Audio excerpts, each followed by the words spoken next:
अब बहुत कहूँ मैं किताब, करी है इशारतें, दिल आवे तो लीजो सलोके, सुख पाए कहीं श्री महामते, सुख पाए कहीं श्री महामते। सोई सुहागिन धाम में,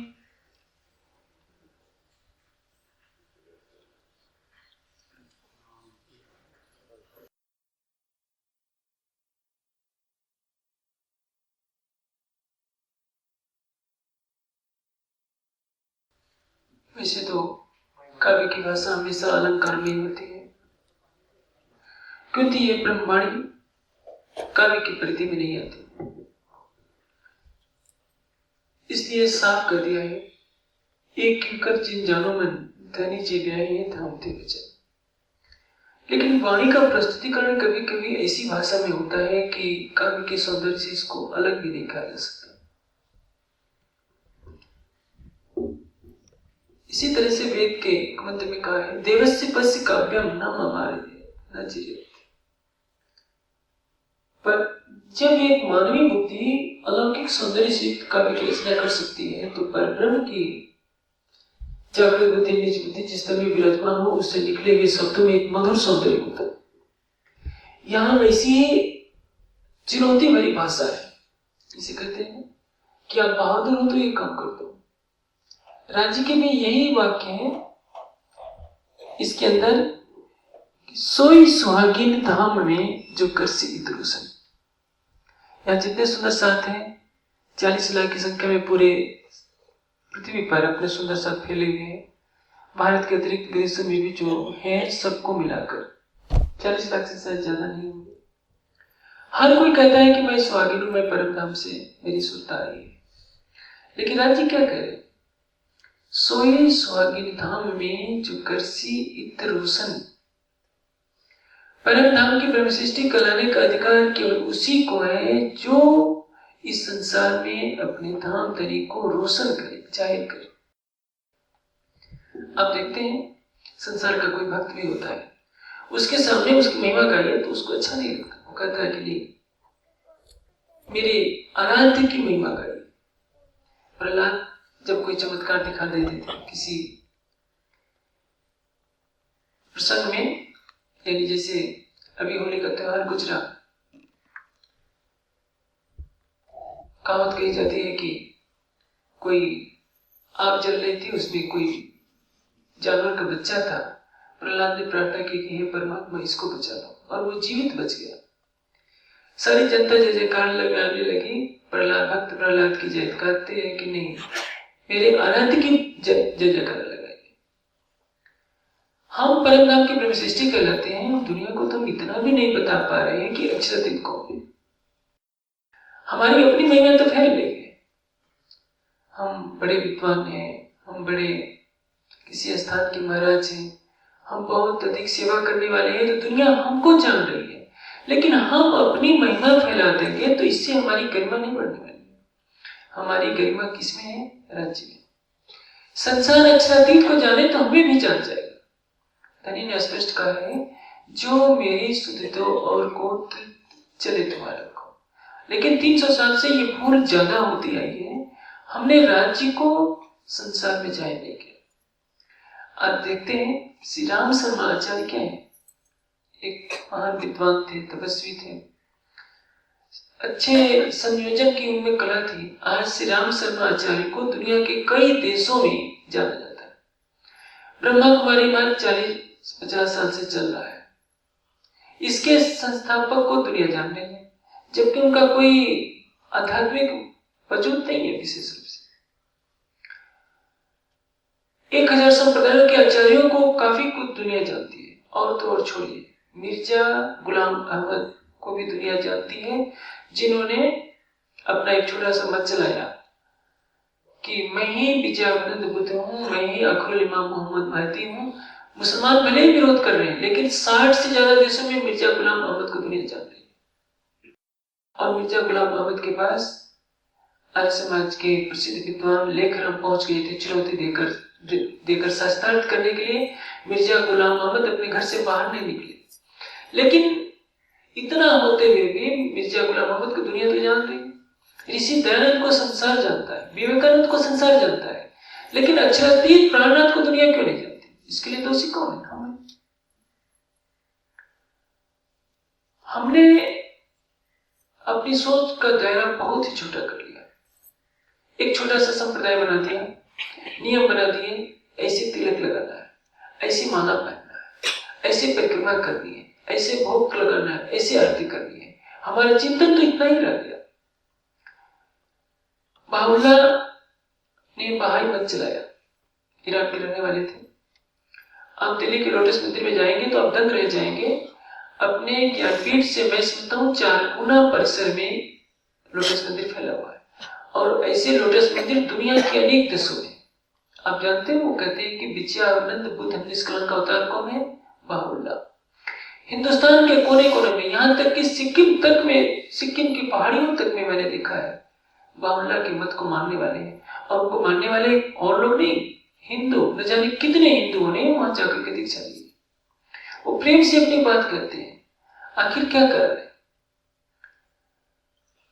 हमारा प्रस्तुतिकरण सामान्य स्तर का या निम्न स्तर का। हमारे पास हीरो की बड़ी बड़ी पोटलियां हैं, हीरो की पोटलियों से हमारे सेब भरे हैं, लेकिन चाबी हमने खो दी है, ताला हमसे खुल नहीं पा रहा है। बस इतनी ही कहानी है। हम भूखे हैं, नंगे हैं, हमारे पास कुछ भी नहीं है। कहलाने के लिए हम हीरो की पोटलियों के मालिक हैं, लेकिन हमारे पास 5 रुपये भी नहीं है कि हम 2 रोटियां खा सके। कहने का से आप मेरा समझ गए होंगे। जिस तारतम वाणी के अंदर चारों वेदों का ज्ञान समाहित हो जाता है, उपनिषद, दर्शन, कते के सारे ग्रंथ समाहित हो जाते हैं, वह समाज आज इतना दुर्बल, असहाय अपने को महसूस कर रहा है कि वो दूसरे संप्रदाय के विद्वानों के पास बैठने में भी झिझक महसूस करता है कि हम क्या बोलेंगे, क्या बोलेंगे, क्योंकि हमने ज्ञान के स्तंभों को खड़ा नहीं किया। हमने घंटी घड़ियाल के स्थान तो बना दिए, ज्ञान के स्थान नहीं बने, ज्ञान के संदेशवाहक नहीं तैयार किए। अब कोई भी समाज जब तक ज्ञान के संवाहक तैयार नहीं करेगा, तब तक वो कभी भी विकास की गति में आगे नहीं बढ़ सकता। कहीं धरती के नीचे सोने की बड़ी बड़ी खाने हैं, लेकिन यदि पता नहीं रहेगा तो उसके ऊपर झोपड़ी बनाकर रहने वाला क्या जानता है कि जिस स्थान पर मैंने झोपड़ी बनाई है उसके नीचे सोने की खाने हैं जो अरबों रुपए की हैं। वो तो घर घर कटोरा लेकर भी ही मांगेगा। हमारी हालत भी तो वही है। हमको यह नहीं मालूम है कि कीर्तन में कितना महान ज्ञान है। रास ग्रंथ में जो ज्ञान है वह ज्ञान क्या किसी के पास है? आज किरीट भाई ने IFS की डिग्री छोड़ दी, विदेश प्रशासनिक सेवा में रहते हुए उस नौकरी को छोड़ दिया और भागवत की कथा करने लगे। एक भागवत की कथा में उनको 10 लाख से ज्यादा मिल जाते हैं। तो किसी को क्या पड़ी IFS की नौकरी करेगा? भागवत के न जाने हजारों वक्ता है जिनका कार्यक्रम टीवी में आता है, जनता उनके ऊपर फिदा है, धन की वर्षा करती है।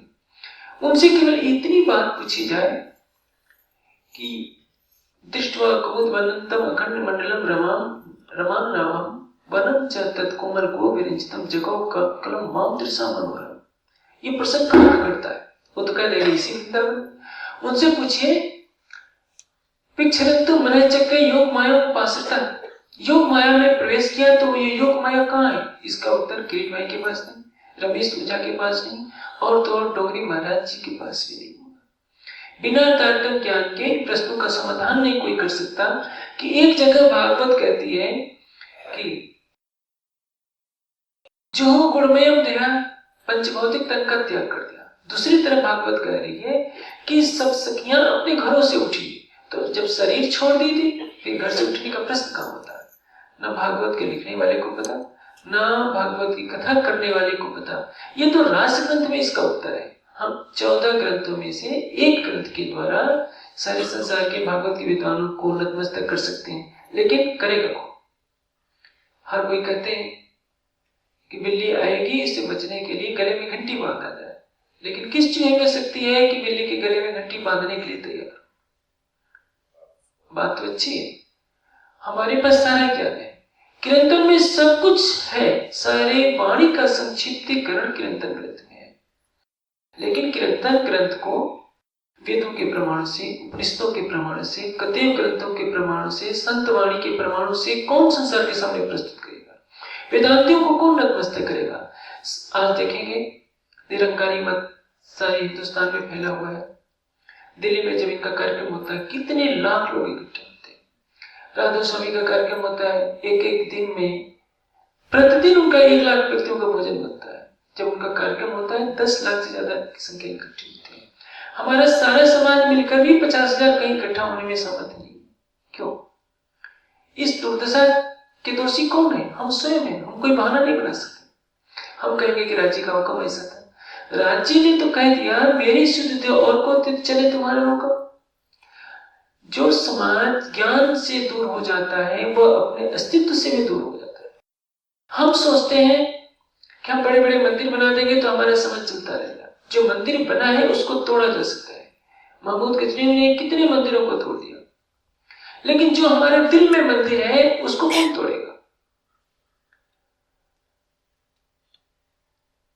महमूद गजनवी ने जब हमला किया था सोमनाथ के मंदिर पर, मूर्ति को भी तोड़ा, हीरे जवाहरात सब ले गया, सोने के थंबे लगे थे सबको उखाड़ कर ले गया।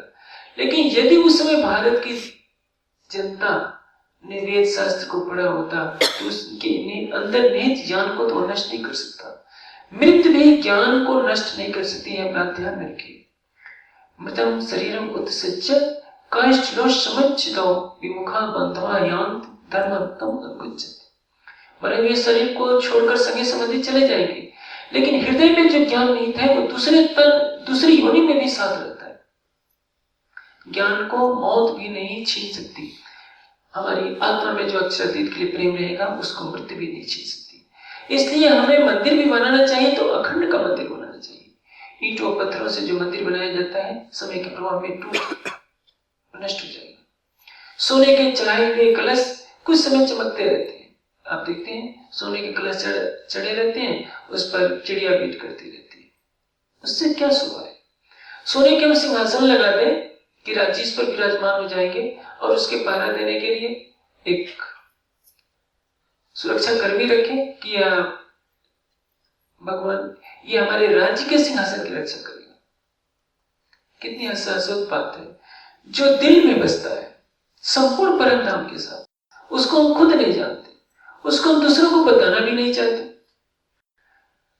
हमारा श्रृंगार होता है ज्ञान से, हमारा श्रृंगार होता है अटूट ईमान जिसको अटूट विश्वास, हमारा श्रृंगार है प्रेम से। वह तो हमने किया नहीं, हमने वैष्णव की नकल उतार ली और हमारे समाज के विद्वानों ने हस्ताक्षर कर दिया, हम तो शुद्ध वैष्णव। श्री जी ने क्या कहा है? वैष्णव गर्भ माहे क्यों न गलिया, और हम कहते हैं कि हम तो वैष्णव। वैष्णव सातों वाकों कही है, लेकिन श्री जी ने क्या कहा? श्री जी ने वैष्णव की परिभाषा कुछ और कही है और हमने अपने को वैष्णव करना शुरू कर दिया। तो प्रश्न यह है कि हम विष्णु के उपासक हैं जो वैष्णव कहलाते हैं?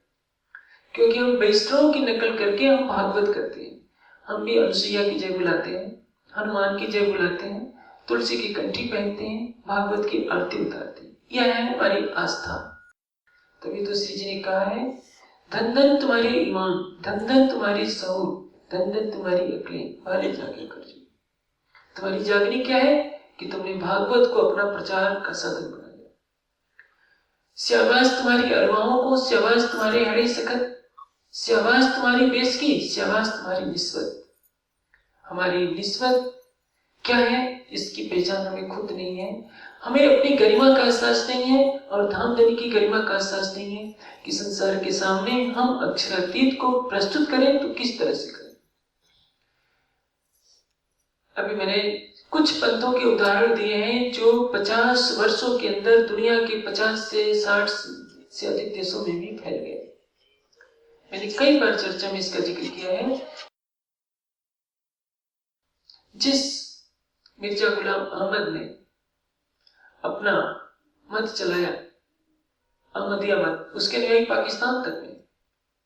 यस, ठीक है कि कट्टर सुन्नी मुसलमानों को प्रताड़ित करते हैं कि तुम मुसलमान नहीं हो, लेकिन एक व्यक्ति ने 100 वर्षों के 100 सालों के अंदर जो एक व्यक्ति हुआ, उसने सारी दुनिया में अपनी फिलॉसफी तो फैला दी। हम 300 सालों में ऐसा तत्वज्ञान जो किसी के पास नहीं थे, कि इल्म ऐसा दिया जो 14 तबकों ना और ना ही नूर मकान में सो दिया हमें सपने में। कौन सा जान जो अक्षर ब्रह्म को नहीं मालूम, अक्षर ब्रह्म को नहीं मालूम कि परम धाम का एकत्व वहदत क्या है, निस्बत मूल संबंध क्या है। आप ग्रंथों में पढ़ेंगे आत्मा के बारे में, परमात्मा के बारे में, लेकिन ऐसा संबंध जिसमें कभी भी अलगाव की कल्पना नहीं की जा सकती। एक बूंद में सागर भरा हो और सारा सागर एक बूंद में समाहित हो, यह है वहदत की विशेषता। परम धाम के हर कण में आपको परम धाम का संपूर्ण नजारा प्रस्तुत होगा और सारा परम धाम अक्षरातीत के दिल से प्रकट हुआ बन जाएगा। यह विचित्र कहानी है स्वलीला अद्वैत उस परम धाम की। सभी आत्माओं के धाम हृदय में अक्षरातीत है, सबके दिल में वही है, चाहे पशु पक्षी हो चाहे कुछ भी हो। परम धाम के 25 पक्षों में अक्षरातीत के सिवा कुछ नहीं है। इसको कहते हैं निस्बत। अक्षरातीत से हमारा संबंध क्या है? परम धाम की वहदत, परम धाम की निस्बत, परम धाम की खिलवत, परम धाम का इश्क, परम धाम का इल्म, इसकी मारिफत की जानकारी देने वाली ब्रह्मवाणी को हमने क्या कर दिया? एक छोटा सा ग्रंथ बनाया और उस ग्रंथ के द्वारा हमने संसार को बताने का प्रयास करना चाहिए था, लेकिन हमने उसको छिपाए रखा। हमने इतना भावुक मन से कह दिया यह ब्रह्मवाणी हमारा राज्य है, हम किसी को छूने नहीं देंगे। केवल नियम बना दिया गया कि तुम घर पर लाओगे तो पूरे क्षेत्र के लोगों को खिलाना पड़ेगा। इसलिए लोगों ने सुंदर सा सोचा कि इतना झंझट कौन पाले, क्या जरूरत है पढ़ने की। यह ब्रह्मवाणी सबके हृदय में आत्मसात करने के लिए, यह ब्रह्मवाणी दूसरों के हृदय में बसाने के लिए। केवल हम पूजा पाठ ही करते रहेंगे तो संसार में किसको पता चलना है कि अक्षरातीत को? मैं ये नहीं कहता कि पूजा पाठ न कीजिए, श्रद्धा पहले होनी चाहिए, लेकिन श्रद्धा से भी श्रद्धा जिस सिंहासन पर रखी जाती है वह सिंहासन सत्य पर अवलंबित होना चाहिए। श्रद्धा से सत्य प्राप्त होता है, श्रद्धया सत्यम अपते, लेकिन सत्य की जिज्ञासा के साथ ही श्रद्धा होनी चाहिए। हमारी श्रद्धा अंत श्रद्धा में परिवर्तित नहीं होनी चाहिए। लेकिन यही देखा गया है, हमने श्रद्धा सत्य पर अवलंबित करने के बदले कहीं ना कहीं असत्य पर केंद्रित कर रखा है। हमारी भावुकता स्थान विशेष पर है, व्यक्ति विशेष पर है, वर्ग विशेष पर है, किसी वस्त्र विशेष पर है, किसी की आस्था खड़ों पर है, किसी की आस्था समाधि पर है, तो किसी की आस्था खिचड़ा वृक्ष पर है। क्या ऐसा नहीं हो सकता कि हमारी आस्था उस मूल स्वरूप पर केंद्रित हो? हमारी आस्था उस पूर्ण ब्रह्म सच्चिदानंद के नख से सिख तक की श्रृंगार पर हो, हमारी आस्था वाणी के उस स्वलीला अद्वैत ज्ञान पर हो जो संसार में आज तक नहीं था। मैंने तो अभी आपको केवल एक रास ग्रंथ का उदाहरण भर दिया। आप सनद ग्रंथ में जो तत्व ज्ञान दिया है, मारिफत सागर में जो तत्व ज्ञान दिया है, क़यामत नामा में जो तत्व ज्ञान दिया है, या खुलासा में, खुलासा के द्वारा तुम संसार के सभी लोगों को एक झंडे के नीचे ला सकते हैं। आज आतंकवाद पैर फंसा ही नहीं रहा है, वर्चस्व स्थापित करता जा रहा है। क्रिश्चियन और मुस्लिम लड़ने के कगार पर पहुंचने वाले हैं।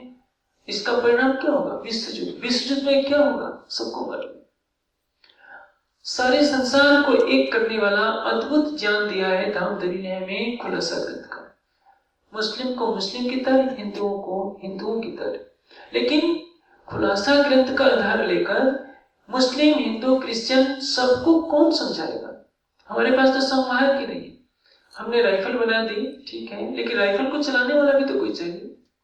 अक्षरातीत ने हमें ब्रह्मवाणी दी, इसको फैलाने के लिए हमने कोई 300 साल में विस्तृत योजना नहीं बनाई। हमारी योजनाएं केवल मंदिरों तक सीमित रही। हमने इतना बड़ा मंदिर बनाना है, इतने का कलश चढ़ाना है, इतनी की जुगल जोड़ी चढ़ानी है और इतनी परिक्रमा में बढ़िया टाइल लगा देनी है, आश्रम ऐसे बनाने हैं, उसमें इतने एसी कमरे लगाने हैं। इससे क्या होना है? या हम भंडारे करेंगे तो पहले दिन सबका चिंतन क्या रहेगा, आज खीर पूरी क्या देना है, आज मिठाई क्या देना है। अरे भाई ये तो सब कोई खाता रहता है अपने घरों पर। पहले ये सोचिए कि ब्रह्मवाणी को संसार में फैलाना कैसे है। आज संसार में यदि विश्व युद्ध छिड़ा गया तो क्या आपने उसकी कल्पना की है? पहले के विश्व युद्ध में राइफलों से लड़ाइयां हुआ करती थी, आज के विश्व युद्ध में राइफलों का महत्व नहीं रहेगा, केवल बटन दबाने की देर रहेगी। हिरोशिमा नागासाकी में जो परमाणु बम गिराए गए थे उससे 1000 गुना शक्तिशाली परमाणु बम बन चुके हैं। जहां मनुष्य की बुद्धि को बुद्धि में बदले उसी क्षण पता ही नहीं रहेगा इस पृथ्वी पर कोई सृष्टि रहती थी। आप समझेंगे, हाइड्रोजन बम का अर्थ होता है सूर्य। हाइड्रोजन बम छोड़ने का तात्पर्य है पृथ्वी पर सूरज का उतरना, और हजारों सेंटीग्रेड के तापक्रम में क्या कोई निशान भी मानवता का शायद न रह जाए कि यहाँ कोई प्राणी रहता था। इसके लिए दोषी कौन है? हम दोषी। हमारे पास परम धाम का अक्षरातीत का दिया हुआ ज्ञान था, हम संसार में क्या फैलाएंगे? हमने तो जहां अक्षरातीत के चरण कमल पड़े, पन्ना में सभी लोगों की आस्था प्राणनाथ जी बनेंगे। मध्य प्रदेश के हर जिले में कोई प्राणनाथ को नहीं जानता। सारे देश की बात छोड़े, दक्षिण भारत में चले जाइए, यूपी के सभी जिलों में प्राणनाथ को जानने वाला नहीं। दयानंद को दुनिया जानती है, विवेकानंद को दुनिया जानती है, क्योंकि उनका व्यक्तित्व प्रभावशाली था। हमारा एक जो सांप्रदायिक दायरा बन गया, छोटा सा संकुचित, जिसका परिणाम यह हुआ जो वैश्विक ज्ञान सारे संसार के लिए होना चाहिए था। आप वेदांत के कीर्तनों से आप वेद के अच्छे से अच्छे विद्वानों को समझा सकते थे कि वेद का तात्विक ज्ञान क्या है, लेकिन हमको तो वेद से घृणा है। वेद का नाम सुनते ही हम नाक मुंह सिकोड़ते हैं। जब सृष्टि के प्रारंभ में अवतरित ज्ञान वेद को ही आप घृणा की दृष्टि से देखेंगे तो आप हिंदू समाज को कैसे समझा सकते हैं कि हिंदू समाज के समस्त संप्रदाय में कौन सा सिद्धांत कार्य करता है, और तात्तम वाणी के प्रकाश में अपनी वाणी के सिद्धांतों को कैसे उसके सामने प्रस्तुत कर सकते हैं। आपको कुरान का ज्ञान नहीं, आपको बाइबल का ज्ञान नहीं, संसार के सभी मत पंथों में अपनी वाणी के फिलॉसफी को आप कैसे प्रस्तुत कर सकते हैं। हमारी अकड़मण्यता, हमारा नकारात्मक दृष्टिकोण, हमारा निराशावाद, हमारा हुक्म के नाम पर आराम करने की मानसिकता, यही हमारी असफलताओं की कहानी करती है। हमें अपने आत्मन का भरोसा नहीं है। एक संसार का प्राणी तप करके भगवान बुद्ध कहलाता है, महावीर स्वामी कहलाता है, हिमालय में तप कर वो स्वामी दयानंद बनता है और सारी दुनिया उसके चरणों पर झुक जाती है। हम गले में लकड़ी की माला लटका लेते हैं, माथे पर तिलक लगा लेते हैं और कहते हैं कि हम परम नाम की ब्रह्म सृष्टि। हमें राज्य आए हैं, हमने राज्य से रद्द किया था और हम राज्य हमको ले जाएंगे। हम तो वहां सखियां हैं, हम 5वीं भूमिका में शयन करेंगे, 4थी भूमिका में नाचेंगे। आपके इस ज्ञान को भला कौन सुनेगा? कौन पढ़ा लिखा व्यक्ति इस बात को कौन मानेगा? आप उसको तात्विक दर्शन देने में असमर्थ हैं। धर्म ग्रंथों से सामंजस्य बिठाकर उसको आप देने में असमर्थ हैं। भगवान शिव क्या कहते हैं? हे उमा अस्मिन् अज्ञान पाथोदो वयं ब्रह्मा अधियोपि बुद्ध आकारताम प्राप्तां तद इच्छा वैचिमृतम्। अज्ञानता के इस सागर में मैं और ब्रह्मा आदि देवता पानी के बुलबुले के समान आकृति अस्तित्व रखते हैं और उसकी कृपा रूपी वायु से बने रहते हैं। आप सोचिए, सृष्टि के पहले महान योगी भगवान शिव भी कहते हैं कि हमारा अस्तित्व एक पानी के बुलबुले के समान है, और वो स्वयं स्वीकार करते हैं कि 5000 वर्षों की दिव्य समाधि में जो मैंने ईश्वर से ज्ञान सुना, ईश्वर ने सदाशिव से सुना, सदाशिव ने अक्षर से सुना, हे उमा वह ज्ञान मैं तुमको सुना रहा हूं। आप सोचिए, शंकर जी ने जो ज्ञान दिया, कुछ परम नाम का दिया, कुछ केवल ब्रह्म का दिया। क्योंकि परम धाम की शोभा का वर्णन करने की सामर्थ्य ईश्वरीय सृष्टि में नहीं है, पंच वासनाओं में नहीं है। अक्षरातीत का आवेश ही परम धाम की शोभा का वर्णन कर सकता है, युगल स्वरूप की शोभा श्रृंगार का वर्णन कर सकता है। केवल ब्रह्म में उस शोभा का एक प्रतिबिंब मात्र है।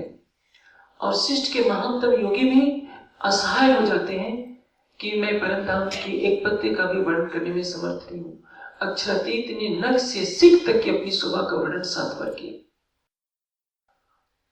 भगवान शिव तो दिन रात समाधि में बैठे रहते हैं। हम सुंदर साथ उस प्राणेश्वर अक्षरातीत की एक झलक पाने के लिए नियमित रूप से 2 घंटे तो क्या 1 घंटे भी ध्यान करने में असमर्थ है। सरसावा से जुड़ा हुआ सुंदर साथ 8-8 घंटे ध्यान कर लेता है, लेकिन पूरे समाज का औसत देखिए क्या है। मैंने बड़े बड़े कार्यक्रमों को देखा है, जाना है, दुख के साथ करना पड़ता है कि कोई गायक वाणी की गायन की तैयारी कर रहा होता है, जैसे उसने हारमोनियम पर हाथ रखा, नाचने कूदने वालों का एक झुंड खड़ा हो जाता है और एक तमाशा बन जाता है। लगता ही नहीं कि ये धार्मिक कार्यक्रम है या कोई क्लब है। पूर्ण ब्रह्म को रिझाने के नाम पर केवल नाच कूद का बॉन्डर खड़ा किया जाता है। कहाँ गई वो चितवने की प्रक्रिया जो श्री जी रात को भी करवाते थे, सवेरे भी करवाते थे। सबको यहीं बैठे बैठे परम धाम का दर्शन कराना, सबको इस दुनिया में बता देना कि एक अक्षरातीत कौन है, या तो सब किनारे हो गया। केवल बड़े बड़े भंडारे, बड़े बड़े नाच कूद और खाने पीने की बातों के सिवा सोने के कलशों और सिंहासनों और मंदिरों में सजावट के सिवा हमारा दृष्टिकोण कहीं नहीं गया। 400 से ज्यादा मंदिरों को संभालने वाले तो 40 भी विद्वान नहीं। किसी भी संसार के संप्रदाय में इतनी शून्यता नहीं। संसार में ऐसा कोई भी संप्रदाय नहीं है जिस संप्रदाय में ज्ञान का इतना विरोध होता जितना कि हमारे समाज में विरोध होता। कुरान की कोई टीका लिखिए, किसी भी मत को मानने वाला होगा, शिया होगा, सुन्नी होगा, अहमदिया होगा, सब उसका सम्मान करेंगे। केवल एक निजानंद संप्रदाय है जिसमें आप ब्रह्मवाणी पर व्याख्यान दोगे तो उसका भी विरोध होगा। संसार में केवल एक यही संप्रदाय है जो अपने आराध्य को छोटा बनाकर गौरवान्वित होता है। कबीरपंथी आजकल वेदों के उल्टे सीधे साक्ष्यों से मंत्रों को उद्धृत कर देंगे। कवि और मनीषी मिलाकर क्या होता है, कबीर मनीषी। कहते हैं देखो वेद में तो कबीर जी का वर्णन है, वो कबीर शब्द है, कबीर अरबी का शब्द है, और वेद में जो प्रसंग है कवि है, क्रांतिदर्शी उसका अर्थ होता है। लेकिन कुछ न कुछ बड़ा तो कह रहे हैं। हम तो क्या कहते हैं, हमारे प्राणनाथ देवीचंद जी महाराज के परम शिष्य हैं, श्री कृष्ण के परम भक्त हैं, और उनको तारतम महामंत्र मिला था नवतरपुरी में, और हमारे महाप्रभु प्राणनाथ जी तारतम महामंत्र का जप किया करते थे। यह है संसार को हमारे प्राणनाथ की विजय। हमें पता ही नहीं कि जो ज्ञान अक्षर को पता नहीं, जो ज्ञान नारायण को पता नहीं, जो ज्ञान पंचवासनाओं को पता नहीं, वह अक्षरातीत गले में माला लटकाने के लिए नहीं संसार में आया, वो तारतम महामंत्र का जप करने के लिए नहीं आया। एक हमारे समाज के परम पूज्य हैं, उन्होंने एक विद्वान से प्रश्न पूछा, बताइए महामती प्राणनाथ जी किस मंत्र का जप किया करते थे। संयोगवश मैं वहां उपस्थित नहीं था, नहीं तो मैं बताता कि कौन से महामंत्र का जप किया करते थे। जिसको आप आराध्य कहते हैं उन्हीं को आप एक भक्तों की लाइन में खड़ा कर देते हैं, फिर आपकी बात को संसार में कौन सुनेगा। जब आपको प्राणनाथ पर विश्वास नहीं, एक मुसलमान कितना भी पाप करेगा, मांस खाएगा, कुछ भी करेगा, लेकिन वो मोहम्मद के बारे में हल्का शब्द प्रयोग नहीं करेगा। हम प्राणनाथ जी को जानबूझ करके छोटा बनाने का साहस करते हैं। हम अपनी गरिमा दर्शाते हैं कि मेरे पास इतनी लंबी कारें हैं, हमारे अंदर में इतने मंदिर हैं, हमारे इतने अनुयायी हैं। हम अपने अनुयायियों की पंक्ति लगाकर मत्थे टेकवाकर खुश हो जाते हैं कि देखो मेरे जैसा कौन है। प्राणनाथ जी ने तो केवल 5000 की जागनी की, हमने तो लाखों की जागनी की। प्राणनाथ जी ने तो कुछ देशों में भ्रमण किया, हम तो हवाई जहाज से दुनिया के कई देशों में भ्रमण करते हैं। प्राणनाथ जी को अंग्रेजी नहीं आते थे, हमें इतनी चीजें आती है। प्राणनाथ जी 12,000 पाठ नहीं करवा सके, हमने तो ये कर लिया। यह है हमारी नीतियां, जिसमें सारी शक्ति हमारी लगी हुई है प्राणनाथ जी को छोटा करने में, वाणी को ढकने में। वाणी कहां से फैलेगी? इसलिए धामधनी ने कहा, सोई सुहागिन धाम में जो करसी इतरोसन। आप ब्रह्म सृष्टि कहलाना बंद कर दीजिए। ब्रह्म सृष्टि कहलाने का अधिकार केवल उसको है जो अक्षरातीत को यहां जाहिर करेगी, अन्यथा नहीं। ये धामधनी ने स्पष्ट रूप से हमारे लिए निर्देश दे दिया है। सीता क्या राम की निंदा सहन कर सकती थी? कभी नहीं। भारतीय संस्कृति में पतिव्रता का लक्षण ही होता है कि या तो अपने पति की निंदा सहन न करे, सुनने पर या तो प्राण छोड़ देती है या विरोध प्रकट करती है। हमारे समाज में एक बहुत बड़ा सम्मेलन हुआ था दिल्ली के शक्ति नगर में। उसमें हमारे समाज की कई बड़ी बड़ी महानुभूतियां इकट्ठी थी, मैं नाम नहीं बताऊंगा। उनमें से कुछ इस दुनिया से चली गई हैं, यानी उनका धाम गमन हो गया है, कुछ है, कुछ पड़ाव पर है।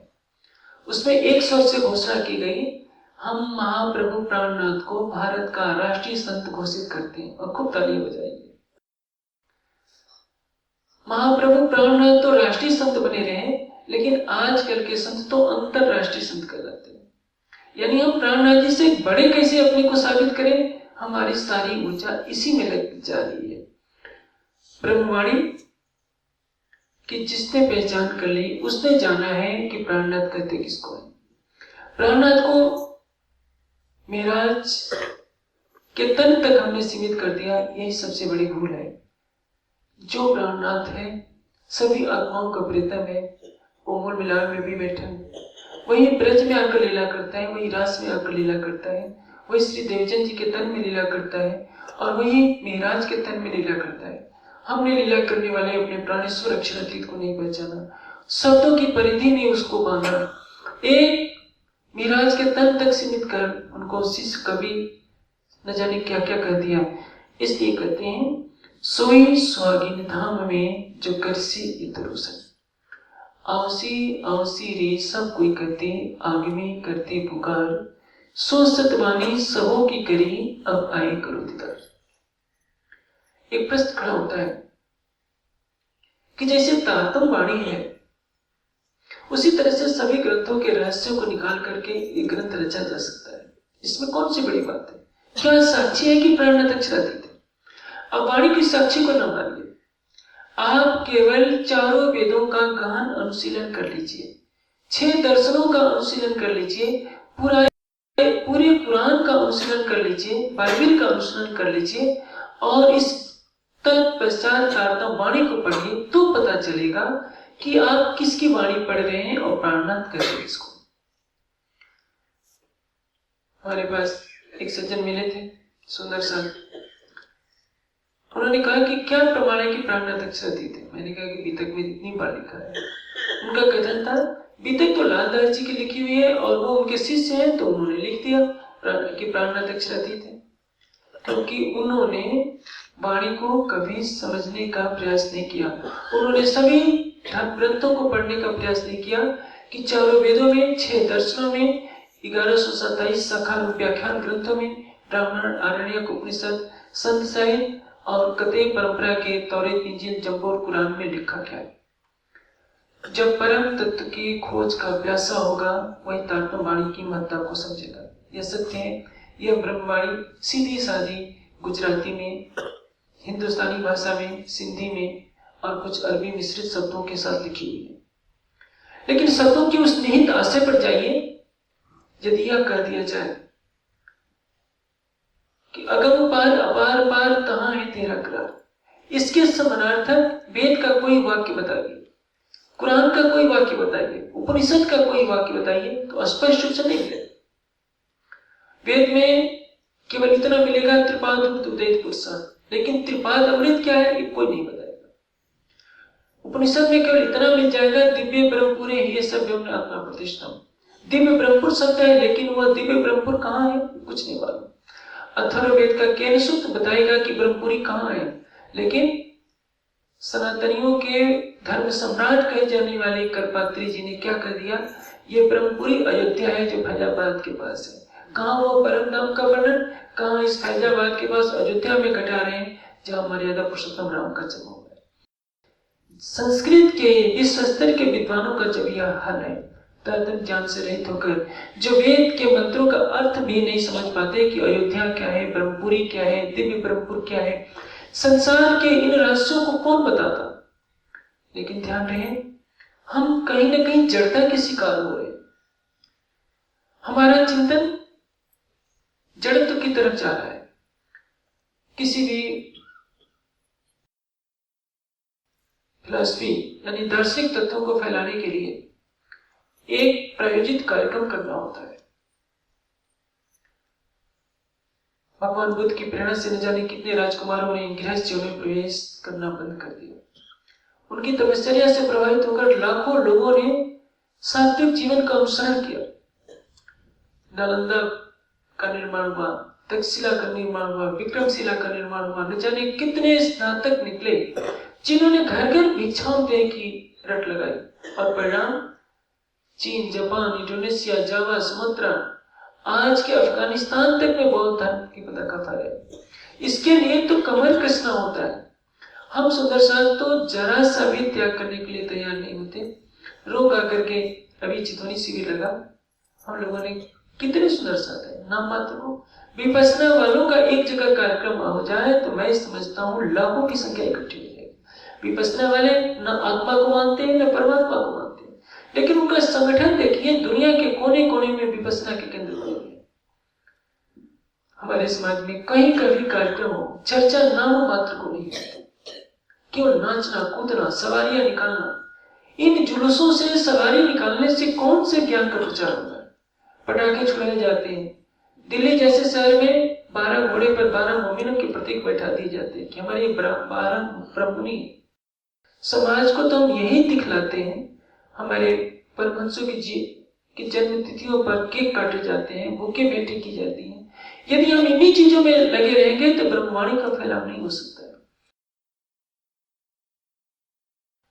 हमारा उद्देश्य होना चाहिए सारे विश्व में कैसे ब्रह्मवाणी गुंजे। साहित्य के द्वारा, ज्ञान के समागमों के द्वारा इस गूंज को जन जन के लिए उपयोगी बनाना होगा। यदि ब्रह्मवाणी केवल मंदिरों की धरोहर बनी रह गई, मंदिरों में केवल गाने बजाने होते रहे, कुछ सीमित दायरों में हम अपने कार्यक्रम करते रहे, तो इससे संसार का कल्याण नहीं होगा। जिस दिन विश्व युद्ध छिड़ेगा, धाम धरी ना करे अभी छिड़े, क्योंकि अभी वाणी फैल नहीं पाई है। उस दृश्य को आपने कभी देखा है? जब युद्ध होता है, लाखों लोग मरते हैं, उनकी करुण पुकार को कौन सुनेगा? हम रो रो करके अर्जी सुंदर साथ करें, चरणों में होकर खड़े, ये गाते रहिए, राज्य अनसुना कर देंगे, क्योंकि जो उन्होंने आदेश दिया था उसका तो पालन आपने 300 सालों से नहीं किया। यदि 300 साल पहले से ही एक संयोजन किया गया होता कि नहीं, आने वाले समय के लिए इतने विद्वान तैयार करने हैं, इतने शिक्षा केंद्र तैयार करने हैं, इतना साहित्य तैयार करना है, तो आज समाज का नक्शा कुछ और होता। हमने तो केवल मंदिरों के लिए प्लानिंग बनाई। हमारी सारी सोच मंदिरों की टन टन पुप्पू से आगे कभी नहीं बढ़ पाई। हमने मेले भंडारों के सिवा कुछ नहीं सोचा। परिणाम आज यही है, हम सबसे फिसड्डी लाइन में खड़े हैं। आज संसार में हमारी कोई पहचान नहीं है। परम धाम का ज्ञान आया है, हमारे सुंदर साथ तक नहीं जानते। बड़े बड़े स्थानों के ट्रस्टियों तक को नहीं मालूम है कि परम धाम की इस ब्रह्मवाणी की महिमा क्या है। उनको इतना भी नहीं पता है कि प्राणनाथ कहते किसको है और प्राणनाथ की गरिमा क्या है। इसके लिए दोषी कौन है? सब इसके लिए दोषी है, कोई इसे गला नहीं छुड़ा सकता। जो व्यवस्थापक मंडल, ट्रस्ट वर्ग, ये भी दोषी है, विद्वत वर्ग भी दोषी है, और विद्वानों के जो प्रमुख होते हैं वो लोग भी दोषी हैं। हम कहेंगे रांची का हुक्म ऐसा था, माया ने हमारे ऊपर ऐसे किए रखा, लेकिन अतीत में जो हुआ हमें उससे केवल शिक्षा लेनी है। केवल आंसू बहाने से कि सब कुछ नुकसान हो गया, कोई निर्णय नहीं हो पा सकता है। क्योंकि भर्तृहरि ने कहा है, त्याज्यम न धैर्यम विधुरी अभिकारी धैर्यात् कदाचित स्तम अपन्यात्सन जाते समुद्रे ही पूतपंके सान्यांत्रिको वांछन्तु तमेव। विपत्ति काल में कभी भी धैर्य नहीं छोड़ना चाहिए, चाहे कुछ भी हो जाए। यदि कोई व्यक्ति जहाज से यात्रा कर रहा हो और उसका बोध समुद्र में नष्ट हो जाए, तो जब तक उसके शरीर में प्राण है, दोनों भुजाओं से समुद्र को पार करने का साहस रखता है। इसलिए 300 साल बीत गए, इसका केवल करुण क्रंदन करने से कोई लाभ नहीं हो रहा है। अब ज्ञानपीठ को राज्य ने यह शोभा दी है, ज्ञान की विशेष रूप से ज्ञानपीठ के से जुड़े हुए सभी सुंदर साथ को, ट्रस्ट के सभी सदस्यों को, विद्वत वर्ग को एक दृढ़ संकल्प के साथ आगे बढ़ना होगा कि आने वाले समय में हम कौन सी नीतियां बनाएं ताकि यह ब्रह्मवाणी जन जन में पहुंच सके। मैंने पहले ही कह दिया था, मंदिर बनाने की मेरी इच्छा नहीं थी, सबके आग्रह से मंदिर बना, लेकिन अब हमें सोचना है कि भविष्य में केवल ज्ञान केंद्र बनाया जाए, जहां से ब्रह्मवाणी का प्रचार हो, ब्रह्मवाणी सबके हृदय में बैठे। हम एक जगह मंदिर बना देंगे, एक जगह हम राज्य को भोग लगा लेंगे। एक बात देखिए, राज्य को भूख प्यास नहीं लगती, राज्य को भागे की आकांक्षा नहीं है। आज एक समाज में एक माहौल क्या चला गया है कि हम बढ़िया से बढ़िया बागे चलाएं, 10,000 का, 20,000 का, 1 लाख का होड़ मची गई। भाई अब 1 लाख के बागे चढ़ा रहे हो, 1 लाख के कम से कम 12,000 डीवीडी बनाकर 12,000 लोगों तक क्यों नहीं बांट देते? अब एक शोभा यात्रा में 1 लाख खर्च करते हैं, 1 लाख की साहित्य खरीद बना करके आप गरीब लोगों में क्यों नहीं बांट देते? आप करोड़ों के सोने के सिंहासन बनाते हैं, कलश चढ़ाते हैं, इनसे समाज को कुछ नहीं मिलता है। राज्य का परम धाम तो नूरी है। अक्षरातीत को सोने से कोई आकांक्षा नहीं, अक्षरातीत को हीरे मोतियों के हार नहीं चाहिए। उनका तो अंग अंग इतना सुंदर है, करोड़ों सूरज उनके एक नख में, इनके रोम में छिप जाएंगे, हम उनका श्रृंगार क्या करेंगे? अक्षरातीत हमसे क्या नहीं चाहते हैं, सबके हृदय में ब्रह्मवाणी गुजे, और एक अनपढ़ भी हो तो वो जाने कि क्षर अक्षर के पार है भी अक्षरातीत आधार। कैसे अक्षरातीत है, कैसे हम उसको हृदय मंदिर में बसाएं? कल्पना कीजिए, एक हिंदू हनुमान की मूर्ति देखता है, वहां मत्था टेक लेता है। सालिग्राम नदी में बहता हुआ पत्थर का टुकड़ा उसको घर लगता है, उसको भोग लगाता है, मत्था टेकता है। शिव जी की पिंडी बना लेता है, उसको मत्था टेकता है। चबूतरा बना लेता है, ग्राम देवता का घर, उसको मत्था टेकता है। इन भोले वाले हिंदुओं को कौन समझाएगा कि तुम्हारा परमात्मा क्षर अक्षर से परे अक्षरातीत है? अक्षरातीत की पहचान इन भोले वाले लोगों को देंगे तो अक्षरातीत आप पर मेहर करेंगे, अक्षरातीत खुश होंगे। ये नहीं कि आपने सोने का सिंहासन लगा दिया तो अक्षरातीत आपके ऊपर विराजमान हो जाएंगे। राज्य ने कहा, ऊपर तले अर्श ने कहा, अर्श कहा मोमिन करो। एक झोपड़ी में परम धाम की आत्मा किसी गरीब के अंदर बैठी है, उस तक वाणी का प्रकाश नहीं पहुंचा, वो बेचारी क्या करती रहेगी? वो तो अंधकार में वैसे ही भटकती रहेगी, वो पत्थर के शालिग्राम और शिवलिंग पर सिर पटकती रहेगी। उसको परम धाम की राह दिखाइए, अंधकार में भटकते हुए प्राणियों को सत्य की ज्योति दर्शाइए, इससे आपका अक्षरातीत आप पर प्रसन्न होंगे। बागे चढ़ाने से कभी खुश नहीं होंगे, न 56 प्रकार के भोग लगाने से खुश होंगे, न बड़े बड़े मंदिरों के बनाने से, सौंदर्यीकरण से खुश होंगे। अक्षरातीत की बैठक परम धाम में है या परमात्माओं के धाम हृदय में है? हम जन जन में उसको ढूंढने का प्रयास करें, जन जन के अंदर अक्षरातीत का ज्ञान फैलाएं। यदि कल्पना कीजिए वो परम धाम की परमात्मा नहीं होगी, ईश्वरीय शिष्ट भी नहीं होगी, कोरा से कोरा जीव भी मान लीजिए, तो वह जीव जो ईंटों और पत्थरों को, चबूतरों को, नदियों को, नालों को, पहाड़ों को परमात्मा मान रहा था, आज वह ये जान जाएगा कि अक्षरातीत क्षर अक्षर से परे हैं, अपने धाम हृदय में उनको दिल में बसाएगा, तो इससे बड़ा पुण्य कार्य और कुछ भी नहीं होगा। पुरानी मान्यता है कि बड़े बड़े स्थानों में लंगर करा दो, सब कुछ पुण्य मिल जाएगा। ये तो ठीक है, आप भोजन कराइए, लेकिन सादा भोजन कराइए। उस अन्न के भोजन की अपेक्षा आवश्यक है कि आप ज्ञान का भोजन कराइए। यह लक्ष्य बनाइए। ठीक है, हमारा ज्ञानपीठ बहुत छोटा है, हमारे आर्थिक संसाधन भी बहुत सीमित है, हमारा जन समूह भी सीमित है, लेकिन हमारा मनोबल ऊंचा रहना चाहिए। हमें एक दृढ़ संकल्प के साथ आगे बढ़ना चाहिए कि हमें सबके अंदर ज्ञान का प्रकाश करना है, शंकराचार्य चले तो उनके पास कोई सहायक नहीं था। 16 साल का बालक है, संन्यास लेकर के निकलता है। एक लक्ष्य है कि भारत से नास्तिकवाद को उखाड़ फेंकना है। उसके दृढ़ संकल्प ने 16 सालों में यह सफलता दिलाई और भारत को बौद्ध धर्म की नास्तिकता से मुक्त कर दिया। विवेकानंद जब चले थे तो क्या था, कई दिन भूखों रहना पड़ा। दयानंद चले थे, अकेले चले थे। बुद्ध चले, बुद्धत्व प्राप्त होने के बाद तो सारनाथ तक आते हैं तो अकेले आते हैं, रास्ते में कोई साथी नहीं था। लेकिन एक बुद्ध के संकल्प ने आधी दुनिया में बौद्ध धर्म का डंका बजाया। एक दयानंद की गर्जना के सामने वायसराय तक कांप उठा था। दयानंद ने वायसराय के सामने कहा था, वायसराय ने पूछा कि आपकी क्या इच्छा है? दयानंद कहते हैं तुम हिंदुस्तान छोड़ करके चले जाओ। वायसराय सोचता है, एक लंगोटी पहनने वाला सन्यासी मेरे मुंह पर कह रहा है कि भारत छोड़कर चले जाओ, इसका मतलब कि भारत जाग गया है, भारत को पराधीन नहीं रखा जा सकता। लेकिन मैं दुखी मन से कहता हूं कि इस देश का सन्यासी वर्ग आज भी सो रहा है। 80 लाख महात्माओं में मैं समझता हूं 78 लाख अनपढ़ है। इससे बड़ा दुर्भाग्य क्या होगा? जिसको ज्ञान का संवाहक बनाया गया, सबसे बड़ा विद्वान सन्यासी को माना जाता था, आज जो माथा पोतकर गले में मालाएं लटकाते हुए शरीर में राख पोतकर चिमटा लेकर लड़ाई झगड़े करते हैं। कोई भांग पीता है, कोई नशा करता है। पतन यहां से शुरू होता है। और इसके लिए जो प्रबुद्ध वर्ग है उसको संन्यास स्वीकार करना होगा, वानप्रस्थ में आना होगा, सबको समर्पण दर्शाना होगा।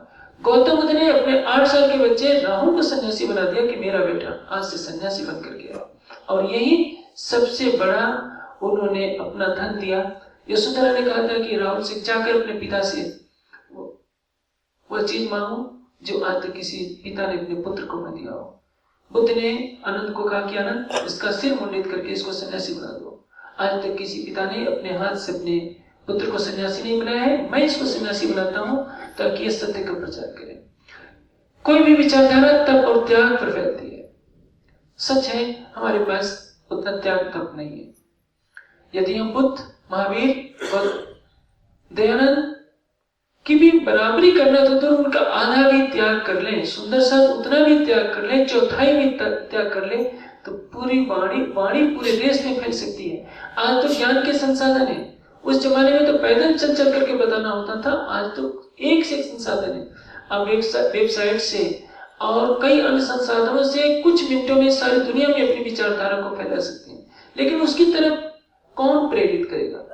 हमारे पास कुल मिलाकर के 50 भी ऊंचे स्तर के विद्वान तो क्या 5 भी ऊंचे स्तर के विद्वान नहीं है जो दुनिया के दूसरे पंथों से बात कर सके। इससे बड़ी दयनीय अवस्था कोई नहीं है।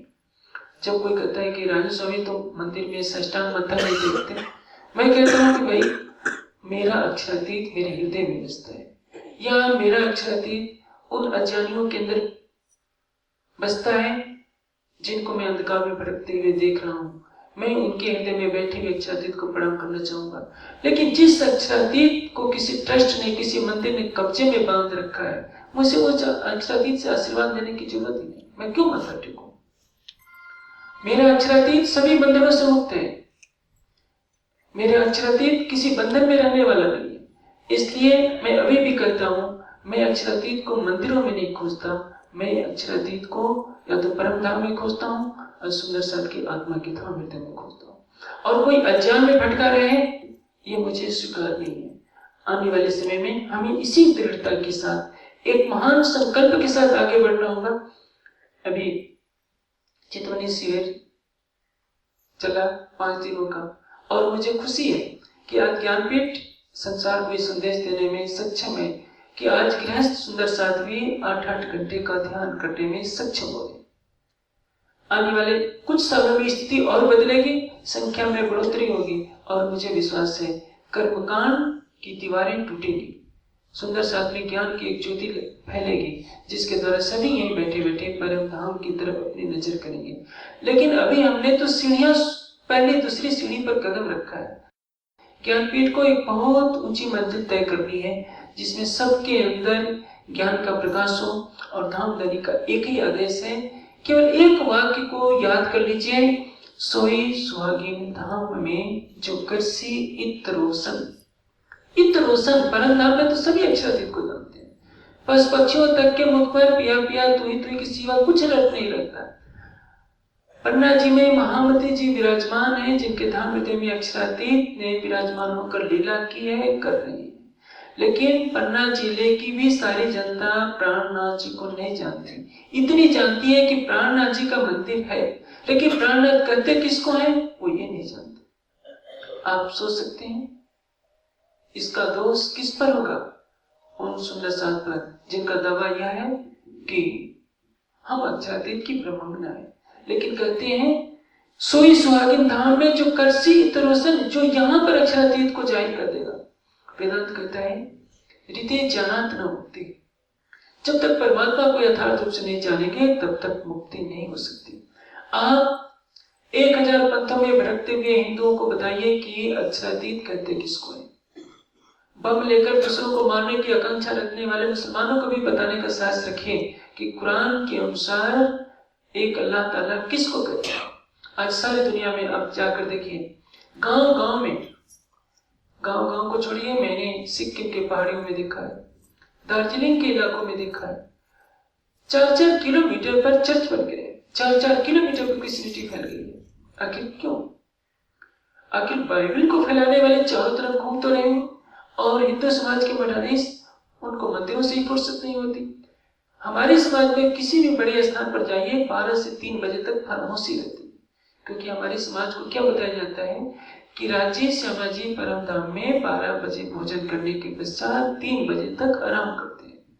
तो जिनके आराध्य ही आराम करते हैं वो क्यों ना आराम करें? मेरा आराध्य कभी सोता नहीं है, मेरा आराध्य कभी भोजन नहीं करता है, मेरा आराध्य हमेशा जगता रहता है।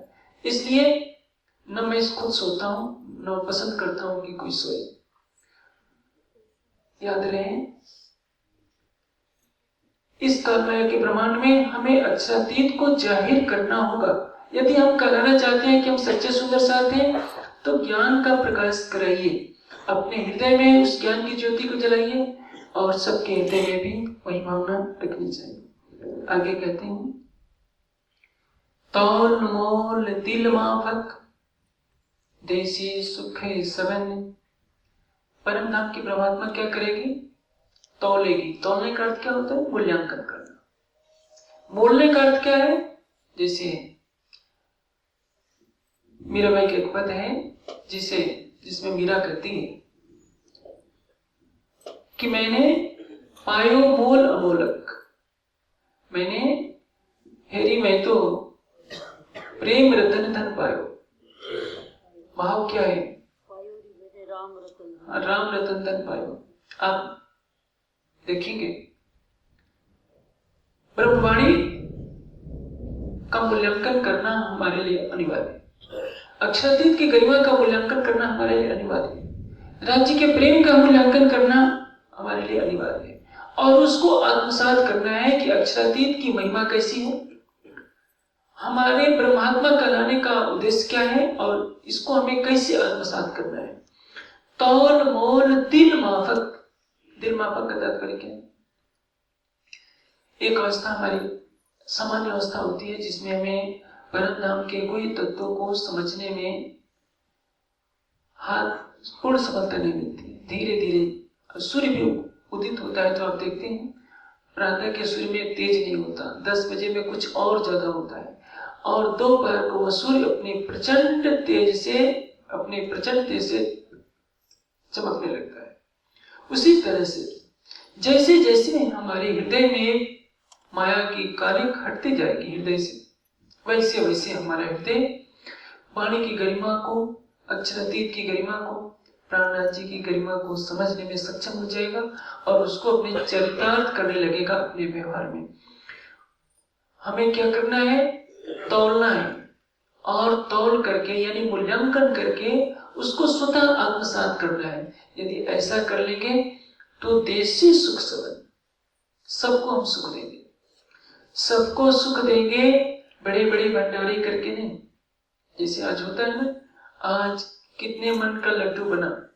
गुजरात में जब शिविर लगता है खेड़ा जिले में, तो पहले की परंपरा रही है आज 1.25 मन या इतने मन शुद्ध घी का लड्डू बनेगा। मैंने शर्त रख दी कि अब मैं कार्यक्रम वहीं दूंगा जहां के लोग लड्डू खिलाना बंद करेंगे। आप जितने का लड्डू खिलाते हैं उतने का साहित्य बांटिए, जितना शोभा यात्राओं में खर्च करते हैं उतने का साहित्य बांटिए, सबको बताइए कि अक्षरातीत को। अब वो पुरानी परंपराओं को छोड़ना होगा, एक नए सिरे से विचार करना होगा कि हमारे धाम हृदय में अक्षरातीत की शोभा बस जाए, और ऐसा करके देश से सुख सबको सुख दीजिए। सबके सुख के बारे में सोचिए कि अपने सुख के बारे में नहीं। अपने बारे में तो हर कोई सोचता है। यदि आप परम धाम की परमात्मा है तो आप सारे संसार के कल्याण के बारे में सोचिए। संप्रदाय फैलाने से काम नहीं चलेगा, ज्ञान फैलाने से कार्य चलेगा। आप कहेंगे कि आप निजानंद संप्रदाय में शामिल हो जाओ, किसी को क्या पड़ेगा कि आपका संप्रदाय ग्रहण करेगा। आप सबको उसके ग्रंथों से सत्य की पहचान कराइए। यदि आप स्वाध्याय मत को मानते हैं कोई, तो आप उसको पहचान कराइए कि गीता में जो उत्तम पुरुष अक्षरातीत लिखा है वो क्या है। यदि कोई वेद का अनुयायी है तो उसके वेद के द्वारा आप तारतम्य वाणी के प्रकाश में अक्षरातीत की पहचान कराइए। आप उसको कहेंगे कि आप हमारा मत स्वीकार कर लीजिए, तो आप अक्षरातीत की पहचान नहीं दे सकते। किसी मुसलमान को कहिए कि देखो आप तुम्हें निजानंदी बनना पड़ेगा, तुम्हें तिलक लगाना पड़ेगा, हमारी तरह कंठी बांधना पड़ेगा तो ये ज्ञान मिलेगा, तो उसको क्या पड़ी है कि आपका धर्म स्वीकार करेगा। इसलिए मतांतरण की तरफ ध्यान नहीं देना है, प्राणनाथ जी की वाणी के ज्ञान को फैलाने की तरफ ध्यान देना है कि हमारी ब्रह्मवाणी वैश्विक ज्ञान बने, संसार के सभी मत पंथों के लिए ग्राह्य बने। इसको एक सांप्रदायिक आचार्य यदि हम प्राणनाथ जी को बना देते हैं, रामानंद बल्लाचार्य ने एक संप्रदाय चलाया, रामानुज ने संप्रदाय चलाया, निम्बार्क ने संप्रदाय चलाया, हम प्राणनाथ जी को उस स्तर पर न देखें कि हम प्राणनाथ जी ने एक वाणी दे दी और कहा कि इस संप्रदाय को फैलाओ। इस सृष्टि में हिंदू रहते हैं, मुस्लिम रहते हैं, क्रिश्चियन रहते हैं, जैन रहते हैं, बौद्ध रहते हैं, यहूदी रहते हैं, पारसी रहते हैं, सभी रह रहे हैं। उनको उनके ग्रंथों से बताइए कि प्राणनाथ जी की वाणी सबके लिए है, किसी वर्ग विशेष के लिए नहीं, संप्रदाय के लिए नहीं। हम संसार में कोई संप्रदाय फैलाने के लिए नहीं आए, ये तो छोटे मोटे आचार्यों का काम होता है।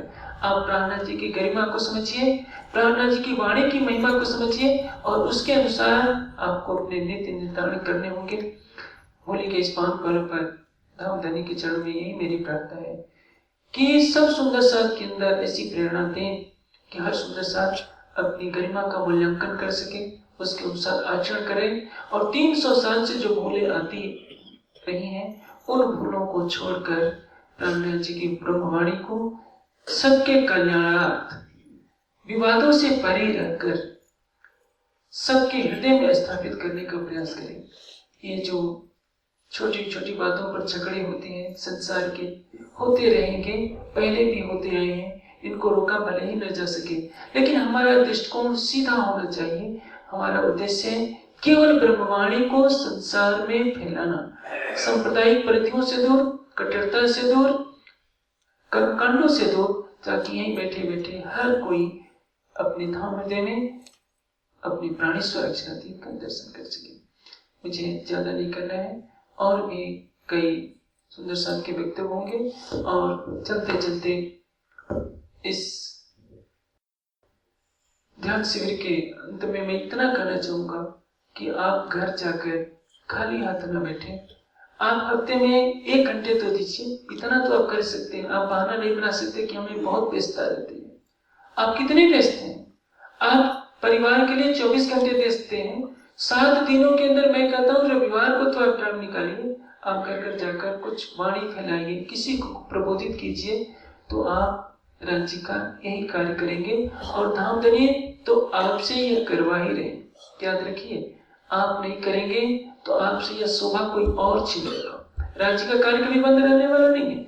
जो सोचते हैं कि हम ही करेंगे, हमारे बिना नहीं चलेगा, तो उनकी जगह राज्य किसी और को खड़ा कर देंगे। इसलिए समय रहते यदि आप इतनी धनदर होना चाहते हैं, उतनी धनदर होना चाहते हैं, और राज्य के सामने दावे से कह सकते हैं कि राज्य आपने जो आदेश दिया था उसको हमने माया की दुनिया में पूरा कर दिया, तो इस चौपाई को अंगीकार करते हुए वाणी के ज्ञान को फैलाने का संकल्प लीजिए।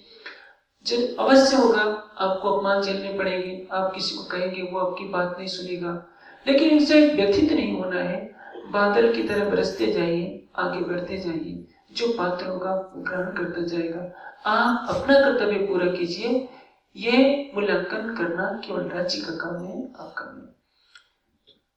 आप जो बात करें, देसी सुख सवन, देसी सुख सवन, सोई सुहागिन धाम में, सोई सुहागिन धाम में, जो करसी इत रोशन, जो करसी रोशन, तौल मोल दिल माफक, तौल मोल दिमाग, देसी सुख सवन, देसी सुख सवन। बोलिए श्री प्राणनाथ। अधिक जानकारी के लिए देखें www.spjin.org।